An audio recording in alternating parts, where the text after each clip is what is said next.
నేను మీ అత్త వెలునే. ఈరోజు నేను బీర్నీస్ ఫ్రై చేస్తున్నా.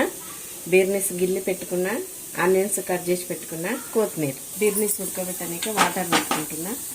వాటర్ మసులుతుంటే బీర్నీస్ వేస్తా. నీళ్లు మసులుతున్నాయి. ఇప్పుడు నీళ్లు మసులుతుంటే వేసుకోవాలి బీర్నీస్.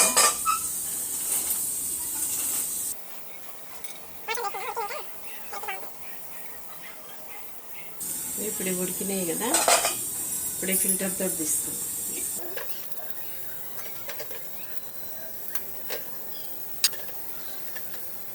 2 స్పూన్ల ఆయిల్ వేస్తున్నా. జీలకర్ర ఇట్లా ఏం వేస్తలేను, పౌడర్ వేస్తా. ఆనియన్స్ వేస్తున్నా డైరెక్ట్. ఆనియన్స్ ఎర్రగైనాక బీర్నీస్ వేస్తా. ఇంకో ఇవి ఇట్లా ఎర్రగా అయినాయి కదా, ఎర్రగైనాక కొంచెం పసుపు వేస్తున్నా. పసుపు వేసిన తర్వాత కచ్చపక్క దంచుకున్న ఎల్లిపాయలు వేస్తున్నా. జీలకర్ర వేసుకోలేదు కదా, జీలకర్ర పౌడర్ వేస్తున్నా నేను. ఉడకబెట్టుకున్న బీర్నీస్ వేస్తున్నా. ఈ బీర్నీస్ కూడా కొంచెం ఎర్రగా అయినాక కారం వేసుకున్నా.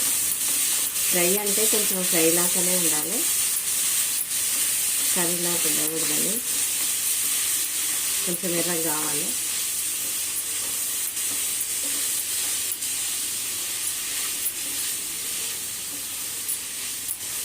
ఇప్పుడు ఇట్లా అయింది కదా, కొంచెం కలర్ మారింది కదా. ఇప్పుడు కారం వేసుకుందాము. అన్నీ నూనెలు వేస్తలేదు ఆంటీ అనుకున్నారు. ఇట్లా వేస్తేనే టేస్ట్ ఉంటుందని వేస్తున్నా. కరివేపాకు వేస్తున్నా. కూడా ట్రై చేసి చూడండి.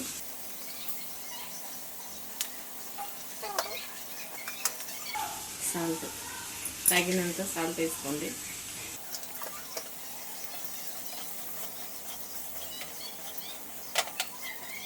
ఒక 10 నిమిషాలు అయితే ఇంకా మళ్ళీ వేగితే కొంచెం మంచిగా ఫ్రై అవుతుంది. అప్పుడు కొత్తిమీర వేసుకుందాం. మూత పెట్టుకోకూడదు ఫ్రై కూరకి ఎప్పుడైనా.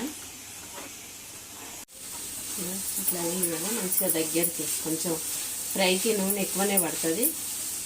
నూనె మంచిగా ఉంది కదా. కొంచెం ధనియాల పొడి వేస్తా.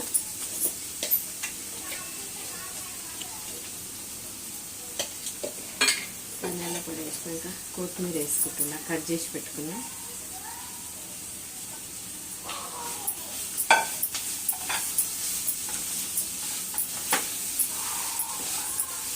బీర్నీస్ ఫ్రై రెడీ.